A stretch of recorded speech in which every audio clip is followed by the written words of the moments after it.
Dieu de tous les jours, Marc Thomas, bonjour à vous toutes et à vous tous, chers amis auditeurs. Cette émission est la troisième de la série que j'ai intitulée « Des célébrations prophétiques au cœur d'un monde en crise ».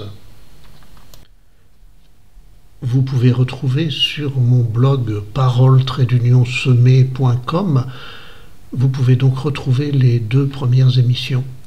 La première émission nous invitait à être prophètes par la communion fraternelle. La seconde émission nous invitait à être prophètes en nous reconnaissant fragiles et faillibles. Aujourd'hui, troisième émission. Dans des relations où chacun veut avoir raison sans écouter l'avis des autres. Dans une société où combat et rejet rendent si difficile le dialogue et la négociation. Être prophète, c'est célébrer et écouter d'abord la parole de Dieu et la parole des autres. Qu'il est difficile de s'écouter dans la cacophonie du monde. Qu'il est difficile de s'entendre dans le vacarme de nos sociétés. Difficile de se parler avec nos proches quand nos écouteurs nous branchent aux réseaux sociaux en permanence. Difficile de ne pas s'interrompre et de ne pas s'apostropher ou se juger quand on est en désaccord et que nous ne prenons pas le temps d'écouter tellement nous voulons convaincre. Difficile même de trouver des lieux de silence et de calme pour se mettre à l'écoute de soi-même. En contrepoint, l'assemblée qui célèbre se met d'abord à l'écoute de la parole d'un autre. La foi des chrétiens n'est pas d'abord l'adhésion à une doctrine, ni à des principes et à des réglementations écrites et décidées par ses chefs. La foi des chrétiens est d'abord accueil sans cesse renouvelé et réactualisé d'une parole vivante et vivifiante, toujours relié à celui qui s'est présenté comme le Verbe de Dieu dès la création du monde. C'est toujours cette même parole que les chrétiens de tous les âges et de toutes les régions du monde ont accueillie et réactualisée en dialogue avec leur culture multicolore, avec les événements de l'histoire des peuples et de chaque individu, avec les philosophies et les sagesses de tous les continents. Ainsi se développe depuis 21 siècles la grande tradition vivante d'une Église au cœur du monde, se laissant traverser par la parole unique, comme un vitrail multicolore est traversé par le soleil.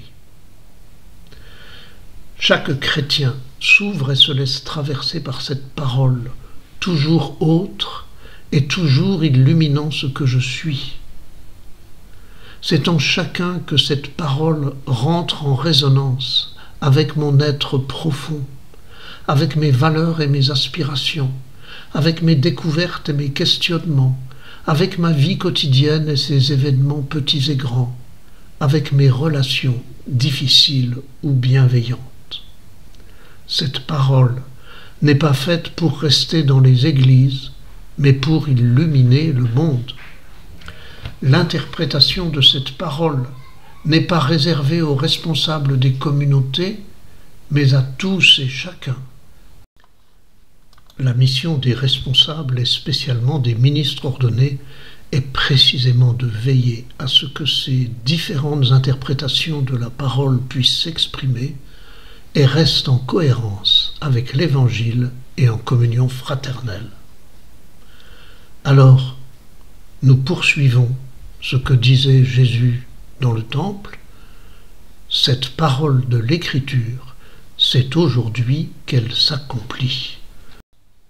Luc 4, verset 21. Être prophète, c'est donc écouter la parole avant d'affirmer ses propres idées. La célébration des sacrements inclut toujours la proclamation et l'écoute de la parole. Il s'agit bien de l'écouter comme une parole vivante adressée à chacun de nous aujourd'hui. Il s'agit bien de l'écouter et non de la lire seule dans un livre. Comme dans un spectacle, on écoute et regarde le chanteur sans lire les paroles du chant. Comme lorsque parle le pape ou une personne importante, chacun a son regard, ses oreilles et sa pleine attention tournés vers celui qui parle et non vers le texte remis aux journalistes. Le texte officiel de l'Église qui présente la célébration eucharistique, la présentation générale du missel romain, dit ceci: lorsqu'on lit dans l'Église la Sainte Écriture, c'est Dieu lui-même qui parle à son peuple, et c'est le Christ présent dans sa parole qui annonce l'Évangile. C'est pourquoi les lectures de la parole de Dieu doivent être écoutées par tous avec le plus grand respect. Ce texte officiel de l'Église nous rappelle cette injonction à écouter, comme on écoute un dialogue de quelqu'un qui nous aime et qui nous parle. Imaginons que le pape vienne parler dans notre assemblée. Tous auront les yeux fixés sur lui et écouteront attentivement cet homme qui parle. Et quand Dieu parle dans notre assemblée, par la bouche du lecteur, pourquoi nous enfouissons-nous dans notre livret? Nous n'écoutons plus la parole qui vient d'un autre.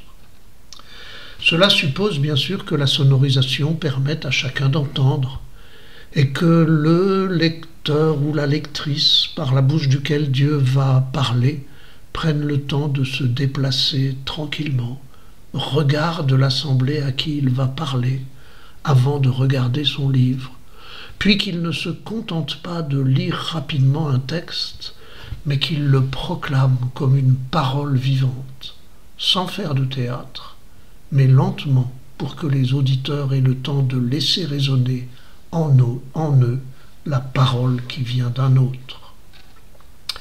Et la présentation générale du missel romain continue, car dans les lectures que l'homélie explique, Dieu adresse la parole à son peuple. Il découvre le mystère de la rédemption et du salut, et il offre une nourriture spirituelle. Et le Christ lui-même est là, présent par sa parole au milieu des fidèles. Cette parole divine, le peuple l'a fait sienne par le silence et par les chants, et il y adhère par la profession de foi. Nourri par elle, il supplie avec la prière universelle pour les besoins de toute l'Église et pour le salut du monde entier.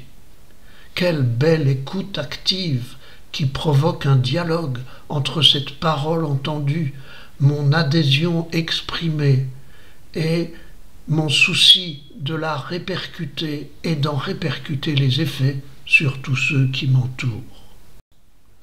Vous pourrez retrouver sur mon blog parole-semée.com les textes de la présentation générale du missel romain, texte officiel de l'Église catholique pour la célébration de la messe selon Vatican II. Vous pourrez retrouver ces textes donc sur mon blog. Vous pourrez retrouver aussi les liens qui vous renverront vers le texte complet de ce document important. Prophète dans l'écoute de la parole, prophète aussi dans le partage des résonances de la parole. À la première Pentecôte, les Juifs et les païens sont ébahis par ces chrétiens. Les Actes des Apôtres nous le rappellent. Chacun d'eux entendait dans son propre dialecte ceux qui parlaient. Parthes, Mèdes et Élamites, habitants de la Mésopotamie, de la Judée, de la Cappadoce, de la province du Pont et de celle d'Asie, de la Phrygie et de la Pamphylie, de l'Égypte et des contrées de Libye proche de Cyrène, Romains de passage, Juifs de naissance et convertis, Crétois et Arabes, tous nous les entendons parler dans nos langues des merveilles de Dieu. Actes des Apôtres, chapitre 2, versets 8 à 11. Quand des personnes non pratiquantes viennent dans nos églises pour un baptême, un mariage, un enterrement, peuvent-ils en dire autant? Tous, nous les entendons parler dans nos langues les merveilles de Dieu. Comment s'y prendre pour parler leur langue à eux? Et si nous commencions par prendre avec eux le temps de l'accueil et de l'écoute, pour chercher ce qui est bonne nouvelle pour eux, quel sens eux-mêmes ils donnent à leur démarche. Il sera alors plus facile ensuite de parler leur langue, non pas d'abord le français ou le créole, mais la langue de leur joie et de leur peine, de leurs espoirs et de leur détresse, la langue de ce qui donne sens à leur vie. Pourquoi tant de gens aujourd'hui disent-ils qu'ils ne comprennent pas le langage de l'Église, qu'ils ne s'y retrouvent pas et finissent par ne plus y venir? Faut-il essayer de les convaincre de nous rejoindre? Ou faut-il les rejoindre là où ils sont, jusque sur leur marge, et révéler les merveilles de Dieu en parlant le langage des questionnements et des aspirations des hommes de ce temps? Et même à l'intérieur de nos communautés chrétiennes, quels sont les lieux où nous pouvons partager entre nous, écouter comment chacun entend dans sa langue les merveilles de Dieu, s'écouter mutuellement pour se soutenir et pour bénéficier de la riche diversité, des résonances différentes d'un Dieu qui parle à chacun. Écoutez Dieu, écoutez la parole des hommes, la parole du monde. Car il ne s'agit pas seulement de parler la langue des autres, il s'agit aussi de les écouter, tout autant que nous écoutons la parole de Dieu. Quand des personnes viennent nous demander un baptême, un mariage, des obsèques, le plus urgent n'est pas d'expliquer comment ça va se dérouler, mais de s'ouvrir à ce qu'ils sont. Que disent-ils? Quel sens donnent-ils à leur démarche? Comment les accompagner à partir de ce qu'ils sont? Quand des parents viennent inscrire leurs enfants au catéchisme, écoutons d'abord leurs préoccupations et leurs questions, leurs joies et leurs difficultés de vivre, pour qu'ils puissent entendre dans leur langue à eux un message qui éclaire leurs questions et leur vie. Quand nous intervenons à la radio ou à la télévision sur les grandes questions morales, économiques ou politiques, celles et ceux qui nous écoutent nous entendent-ils parler dans leur langue, dans leurs questionnements, dans leurs difficultés ou dans leurs espoirs? Quand Jésus rencontrait un malade ou un aveugle, avant toute chose, il se mettait à leur écoute et demandait « Que veux-tu que je fasse pour toi ?» Luc 18, 41. Et le ressuscité n'attend pas que les disciples viennent à lui. Il les rejoint sur leur chemin d'Emmaüs, chemin de nuit et de désespoir, et leur demande « De quoi discutiez-vous tout en marchant ?» Puis il les écoute d'abord, marchant à leur côté dans leur nuit et leur tristesse, avant de leur annoncer la parole qu'ils ne comprendront que plus tard. Luc 24, 13, 34. Alors être prophète en écoutant au quotidien pour être signe de salut pour le monde. Dans nos célébrations, écoutez vraiment la parole qui se proclame, écoutez vraiment dans le silence et sans précipitation.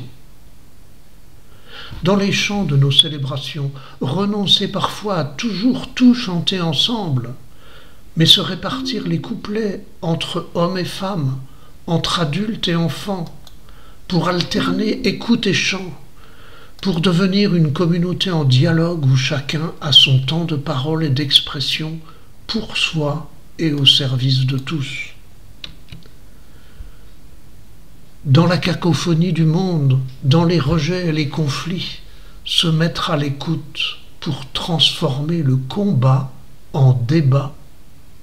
En famille, fermer parfois la radio et la télévision pour donner plus de chance et plus d'écoute à la parole de chacun, au dialogue, à l'accueil de ce qui fait la vie de chacun. En balade ou en randonnée, laisser parfois nos écouteurs et nos podcasts pour écouter le vent, les oiseaux, le bruit des feuilles, toute la nature. Dans les bouchons sur nos routes, écouter un podcast, une émission culturelle ou spirituelle, une musique relaxante, les informations du monde. Avant de vouloir convaincre et faire comprendre, accepter d'écouter les points de vue différents. Dans nos dialogues au quotidien, laisser l'autre aller au bout de ses phrases plutôt que de l'interrompre sans cesse. Écouter vraiment pour entendre et non pas écouter pour répondre. S'écouter soi-même, laisser de temps en temps nos écouteurs et nos connexions pour se mettre à l'écoute de notre musique intérieure, de nos désirs, de nos aspirations et leur faire confiance. Être prophète en étant à l'écoute. La semaine prochaine, dans une dernière émission sur ce thème, nous verrons comment être prophète en action de grâce. Bonne semaine.